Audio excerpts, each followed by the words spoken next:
way to the South Island of New Zealand. The controlling pressure in Europe is about to crest onto Spain.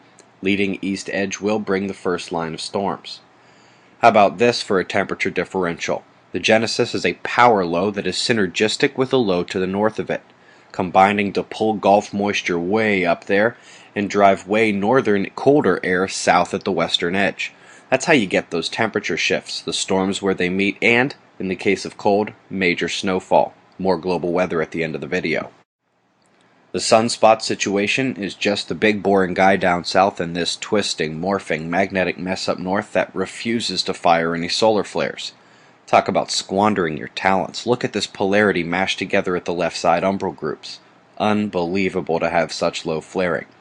They realized how hard it was to see their magnetic connectivity, so they've now outlined the connections, with backside points having dotted outlines, Venus and Mercury sharing a magnetic connection to the Sun at the moment.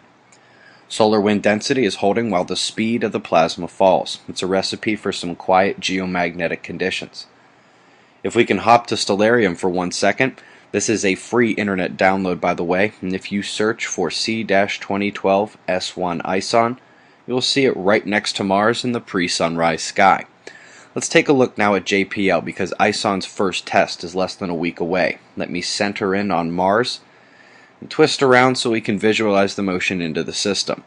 Now from Saturday night through the beginning of October, ISON will encounter Mars near directly over the North Pole. NASA's JPL and indeed all orbital diagrams relied upon do not factor planetary encounter circumstances, so it'll be interesting to see what changes by this time next week. Could be nothing, but if it discharges, it's everything.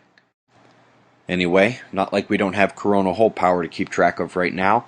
The Earth-facing opening looks like this, top left. Now, let's go back to the morning after the Pakistan quake. The power had faded, and we called it that way, but within 2 hours of reporting that news, the power returned. It is lasting still, now on a slight decline. We took a 7-pointer in Peru, and a 6-pointer much later in Mexico that was downgraded recently to 5.7. Also worthwhile to notice the unusual North Atlantic rumbling. Remember, this is close to the ancient mantle plume earthquake hotspot.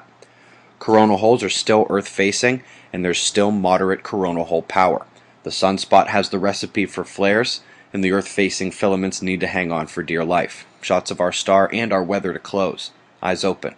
No fear. It's 6:45 a.m. Eastern Time, and that's the news. Be safe, everyone.